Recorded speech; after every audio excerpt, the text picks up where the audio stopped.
નમસ્કાર દોસ્તો, દો લફ્ઝમાં આપ સૌનું સ્વાગત છે. આપણી આ ચેનલ ખાસ ટીઈટી, ટીએટી અને બીજી બધી જ સ્પર્ધાત્મક પરીક્ષાઓની તૈયારી માટે બનાવવામાં આવી છે. જો તમે પહેલીવાર આવ્યા હોવ તો ચેનલને અત્યારે જ સબસ્ક્રાઇબ કરી લેજો. આજે આપણે એક એવા ટોપિક પર વાત કરવાના છીએ જે પરીક્ષા માટે ખૂબ જ ઇમ્પોર્ટન્ટ છે. PTC versus BEd. ગુજરાતની સ્પર્ધાત્મક પરીક્ષાઓના ઘોંઘાટ અને રોજ નવી આવતી અફવાઓ વચ્ચે સાચું માર્ગદર્શન મેળવવું અત્યંત જરૂરી છે, રાઈટ? તો આજે આપણે આ જ કન્ફ્યુઝન હંમેશા માટે દૂર કરવાના છીએ. ઓકે, તો ચાલો આમાં ઊંડાણપૂર્વક ઉતરીએ. અત્યારે ગુજરાતના દરેક ભાવિ શિક્ષકના મનમાં બસ આ જ એક સૌથી મોટો પ્રશ્ન ચાલી રહ્યો છે કે ભાઈ, એક સ્ટેબલ અને સુરક્ષિત કરિયર માટે મારે પીટીસી કરવું જોઈએ કે બીએડ? સરકારી નોકરી મેળવવી અને આખી લાઈફ માટે એક સ્ટેબિલિટી જોઈએ, એ તો આપણા દરેકનું સપનું હોય જ છે. પણ સાચી દિશા કઈ છે?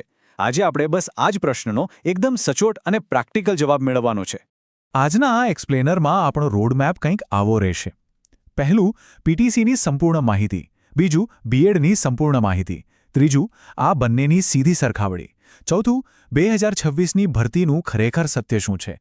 પાંચમું, ભવિષ્યના એજ્યુકેશન ટ્રેન્ડ્સ. અને છેલ્લે, તમારો અંતિમ નિર્ણય શું હોવો જોઈએ. બસ આ જ મુદ્દાઓ પર સાચા ડેટા સાથે ફોકસ કરીશું. તો ચાલો શરૂ કરીએ આપણા પહેલા વિભાગથી, પીટીસીની સંપૂર્ણ માહિતી. અહીં સૌથી પહેલી અને સૌથી અગત્યની સ્પષ્ટતા એ કરવાની છે કે જેને આપણે વર્ષોથી પીટીસી તરીકે ઓળખીએ છીએ ને, તેને હવે સત્તાવાર રીતે ડીએલએડ એટલે કે ડિપ્લોમા ઇન એલિમેન્ટરી એજ્યુકેશન કહેવામાં આવે છે. ભવિષ્યની કોઈ પણ સરકારી જાહેરાત કે નોટિફિકેશન આવશે તેમાં તમને આ જ નામ જોવા મળશે, એટલે આ બાબતે એકદમ ક્લિયર રહેજો. હવે પીટીસી કોર્સના બેઝિક પેરામીટર્સ સમજી લઈએ. આ ફક્ત 2 જ વર્ષનો કોર્સ છે. તમે ધોરણ 12 પાસ કરો એટલે તરત જ આમાં એડમિશન મેળવી શકો છો. આ કોર્સ કર્યા પછી તમે પ્રાઇમરી એટલે કે ધોરણ 1 થી 5 અને અપર પ્રાઇમરી એટલે કે ધોરણ 6 થી 8ના શિક્ષક બની શકો છો. સરકારી નોકરી જોઈતી હોય તો ટેટ 1 અથવા ટેટ 2 પાસ કરવી ફરજિયાત છે. અને એક બહુ મોટી રાહતની વાત એ છે કે અહીં સ્પર્ધાનું પ્રમાણ થોડું મધ્યમ હોય છે. હવે આ કોર્સના વાસ્તવિક ફાયદા અને ગેરફાયદા સમજવા પણ એટલા જ જરૂરી છે. સૌથી મોટો પ્રો એટલે કે ફાયદો એ છે કે 12મા ધોરણ પછી માત્ર 2 જ વર્ષમાં તમારી કરિયરની ફાસ્ટ શરૂઆત થઈ જાય છે. પણ સામે એક ગેરફાયદો પણ છે. અહીં શરૂઆતનો પગાર થોડો ઓછો હોય છે અને કારકિર્દીનો ગ્રોથ લિમિટેડ રહે છે. મતલબ કે તમે હાયર સેકન્ડરી કે ધોરણ 9 થી 12માં ભવિષ્યમાં ભણાવવા જઈ શકતા નથી. આગળ વધીએ આપણા બીજા વિભાગ તરફ, બીએડની સંપૂર્ણ માહિતી. જુઓ, બીએડનો કોર્સ પણ 2 જ વર્ષનો હોય છે, પરંતુ અહીં એક મોટો ટ્વિસ્ટ છે. આની લાયકાત ગ્રેજ્યુએશન છે, એટલે કે તમે બીએ, બીએસસી અથવા બીકોમ કરો પછી જ આમાં તમને પ્રવેશ મળે. એટલે 12મા ધોરણ પછી તમારું કુલ 5 વર્ષનું કમિટમેન્ટ જરૂરી છે. આનો સૌથી મોટો પ્લસ પોઈન્ટ એ છે કે આનાથી તમે માધ્યમિક એટલે કે ધોરણ 9 અને 10 અને ઉચ્ચતર માધ્યમિક એટલે કે ધોરણ 11 અને 12ના શિક્ષક બની શકો છો. સરકારી નોકરી માટે ટીએટી પરીક્ષા પાસ કરવી પડે અને જો કોલેજ લેવલ પર જવું હોય તો નેટની પરીક્ષા પણ આપી શકો છો. પ્રાઇવેટ સ્કૂલોમાં પણ આ ડિગ્રીની બહુ જ ઊંચી ડિમાન્ડ હોય છે. તો સૌથી અગત્યનો મુદ્દો એ છે કે બીએડમાં ઊંચો પગાર, પ્રમોશનની શાનદાર તકો અને છેક કોલેજ લેવલ સુધી પહોંચવાના રસ્તા ખુલ્લા રહે છે. પણ આ બધું મેળવવા માટે કિંમત પણ ચૂકવવી પડે છે. કુલ 5 વર્ષનો લાંબો સમય, લાખો વિદ્યાર્થીઓ વચ્ચેની અત્યંત તીવ્ર સ્પર્ધા અને અથાક મહેનત. આ રસ્તાની આ સૌથી મોટી ચેલેન્જ છે. તો હવે આપણે આ બંનેની આમને સામને સરખામણી કરીએ.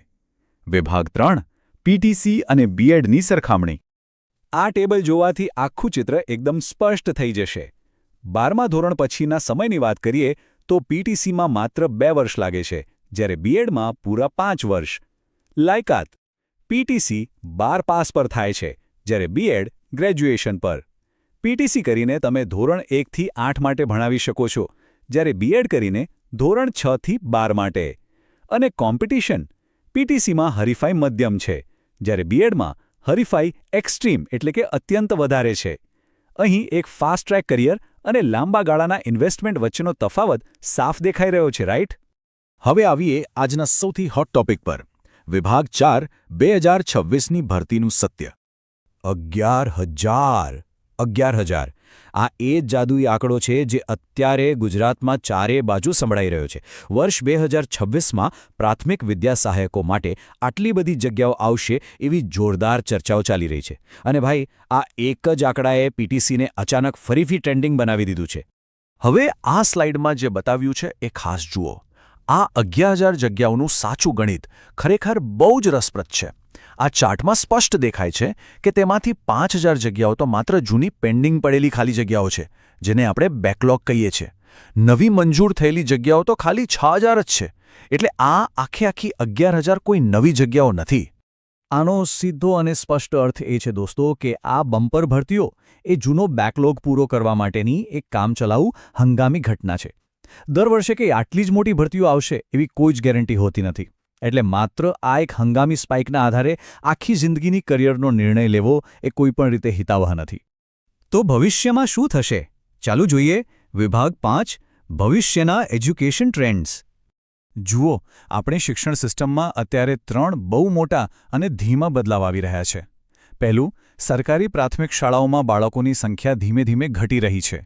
લોકો પ્રાઇવેટ સ્કૂલો તરફ વળી રહ્યા છે. એટલે પ્રાઇમરી શિક્ષકોની માંગ પર સરકારી સ્તરે મોટી અસર પડશે. બીજું, માધ્યમિક અને ઉચ્ચતર માધ્યમિકમાં ડિમાન્ડ સતત વધી રહી છે. અને ત્રીજું, કાયમી નોકરીઓની જગ્યાએ હવે ધીમે ધીમે 11 મહિનાના કોન્ટ્રાક્ટ બેઝડ નોકરીઓ તરફનો શિફ્ટ આવી રહ્યો છે.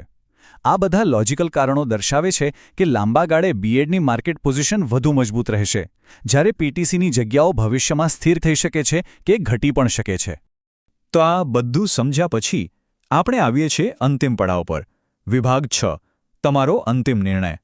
એકદમ પ્રેક્ટિકલ વાત કરું તો જો કોઈની પારિવારિક કે આર્થિક પરિસ્થિતિ ખરેખર એવી હોય કે ભાઈ ટૂંકા ગાળામાં ઝડપથી કોઈપણ નોકરી મેળવવી ખૂબ જ જરૂરી છે, તો પીટીસી એ એકદમ સાચો અને પરફેક્ટ નિર્ણય છે. પણ જો તમે સખત મહેનત કરી શકો એમ છો અને તમારે લાંબા ગાળાનો મજબૂત ગ્રોથ, ઊંચો પગાર અને લાઇફટાઇમ સ્ટેબિલિટી જોઈએ છે, તો ચોક્કસપણે તમારે બીએડ તરફ જ આગળ વધવું જોઈએ. અને હવે આ રહ્યો આખી શિક્ષણ સિસ્ટમ માટેનો સૌથી બેસ્ટ અને બેલેન્સ્ડ માસ્ટર પ્લાન. સ્ટેપ 1, સૌથી પહેલાં પીટીસી પૂરું કરીને તમારી કરિયરની ઇમિડિયેટ સેફટી કન્ફર્મ કરી લો. સ્ટેપ 2, તેની સાથે જ તમારું ગ્રેજ્યુએશન પર ચાલુ રાખો. અને સ્ટેપ 3, ભવિષ્ય માટે બીએડ કરીને એક અત્યંત શક્તિશાળી લોંગ ટર્મ બેકઅપ પ્લાન તૈયાર રાખો. આ સ્ટ્રેટેજી અપનાવશો ને તો ભવિષ્યમાં ક્યારે પણ કરિયરમાં અટવાવાનો વારો નહીં આવે. તો છેલ્લે હું એક જ પ્રશ્ન પૂછીશ. શું તમારે અફવાઓ પર તમારું ભવિષ્ય નક્કી કરવું છે કે એક મજબૂત સ્ટ્રેટેજી પર? જો તમને આ એક્સપ્લેનર ગમ્યો હોય અને કંઈક નવું શીખવા મળ્યું હોય તો પ્લીઝ આ એક્સપ્લેનરને લાઇક કરજો અને તમારા મિત્રો સાથે શેર કરજો. અને હા, શિક્ષા એકેડમી ઓનલાઈન ચેનલને સબસ્ક્રાઇબ કરવાનું બિલકુલ ના ભૂલતા. તમે આગળ કયા ટોપિક પર એક્સપ્લેનર જોવા માંગો છો એ મને કોમેન્ટમાં જરૂર જણાવજો. મળીએ આવતા એક્સપ્લેનરમાં. તમારો ખૂબ ખૂબ આભાર.